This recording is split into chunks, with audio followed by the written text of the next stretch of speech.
Hey guys, Ottawa Scotty here. Today is Saturday, February 19th, 2022. I just want to talk to my subscribers here very briefly, give you all an update. Last night I was not live streaming. I was playing a gig actually downtown, very close to the protest, maybe about 100 meters away from ground zero. It was very important that I play that gig. The bars and restaurants in the area have been affected greatly by COVID, and there is Ottawa residents have been upset about the Freedom Convoy. So it was very important for me to play the gig. Jayla and I played it. We rocked the house, and we had a great night. I think the bar did pretty good that night. So that was just something that I needed to do. It's a balancing act. I understand the residents of Ottawa have been disrupted, but I am of the opinion that it is the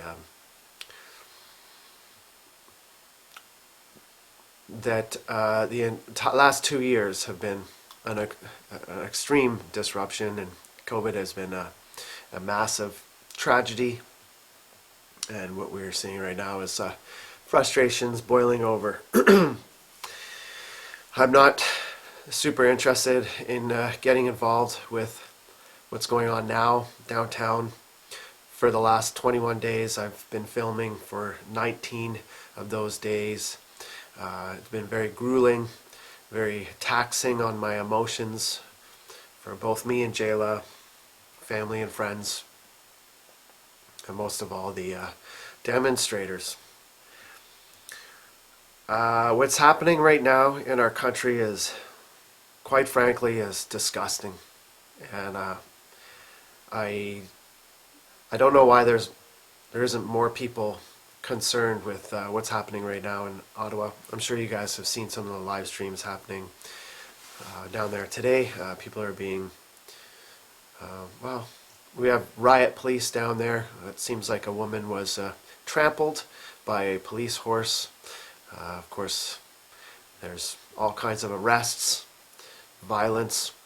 The truckers came. They protested for 21 days peacefully, not one injury, not one incident, ran their own security detail, cleaned up after themselves, cooked food for everybody on the streets, had games for the kids, hosted 3 massive parties, which were some of the best parties I've ever seen in my life. Everybody smiling, hugging. This whole situation could have been brought to an end with a simple conversation from our leader. Instead, the taxpayers have had to pay for what seems to me like every policeman available in Ontario right now. We even have police here from York Regional Police. So we've got, and Durham.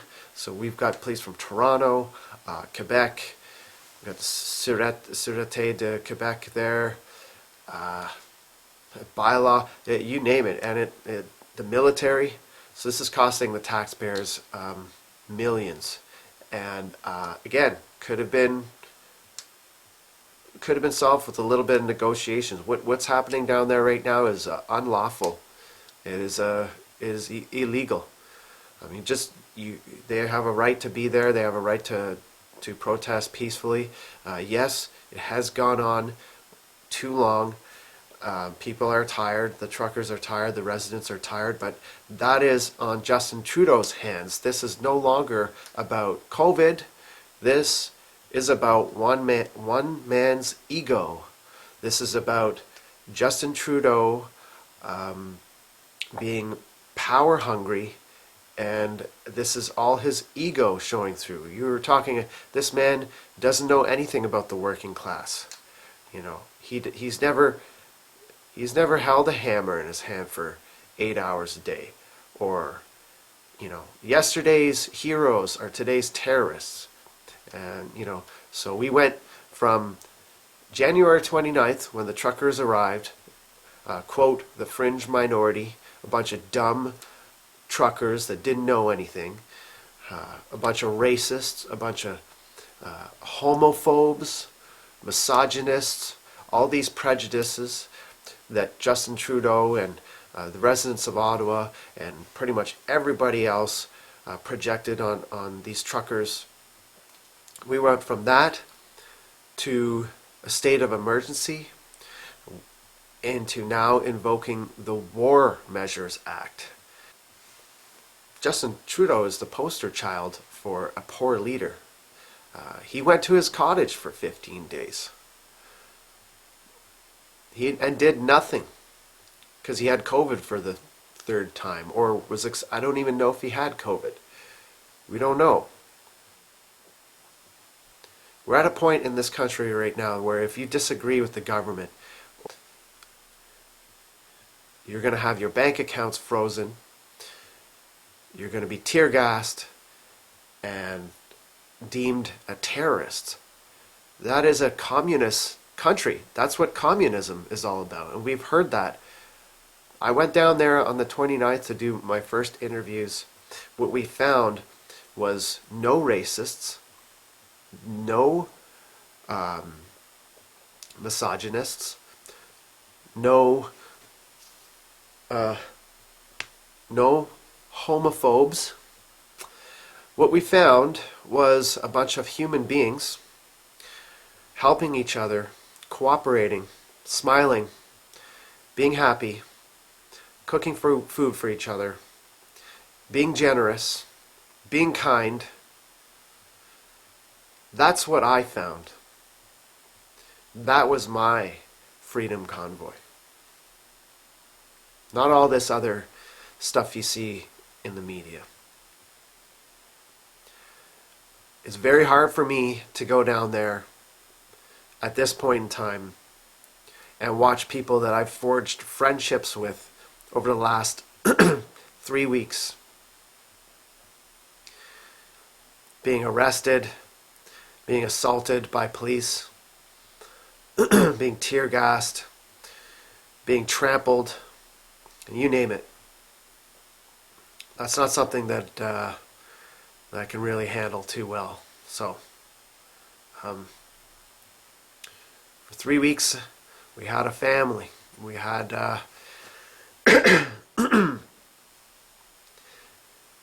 but this isn't over.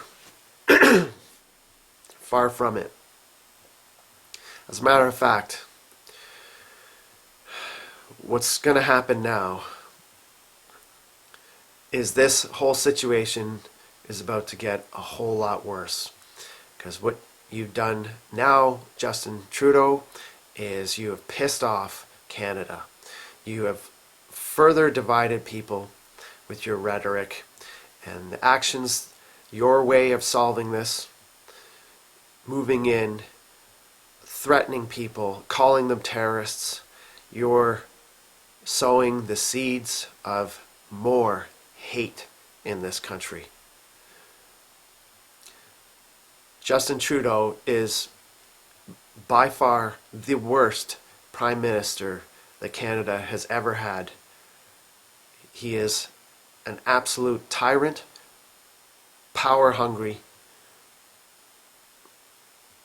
He is a horrible, horrible human being.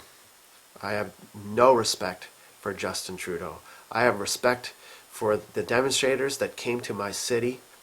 They protested peacefully. They cleaned up the streets. They cooked food. They demonstrated peacefully for 21 days, 20 days. I lost count.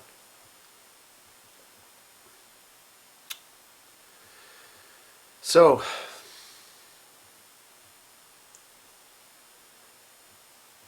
where does You Ottawa Scotty go from here? In a couple more days, the last vestiges of the trucks will be towed. Likely demonstrators will be forced to go back home.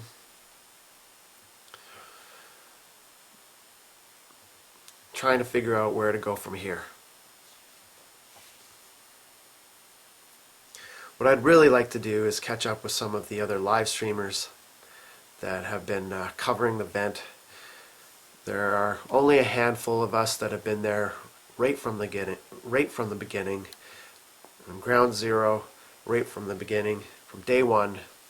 There are all kinds of other streamers that came into it, later on in the game that, maybe perhaps didn't have pure intentions. I'm not sure, but there are a handful of streamers that have been there since day one.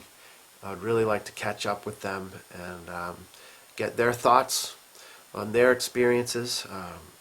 Most notably, I'd like to make sure that Zot is okay. Filming on the street, arrested. What are they arresting him for?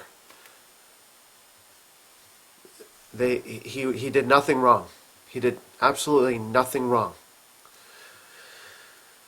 So really hope that Zod is okay. We'll like to catch up with some of the other streamers perhaps in the next couple of days, and maybe we can post those experiences online, and trying to figure out where I'm going to go from here as well. Really appreciate your support. It's been an absolute pleasure hanging out with you. I hope you stay subscribed to my channel. And I'm not sure what my channel is going to look like after this, but we'll figure it out one day at a time. And I hope my country right now can do some healing and reflect on what has happened here. You Auto Scotty, signing out. We'll see you very shortly.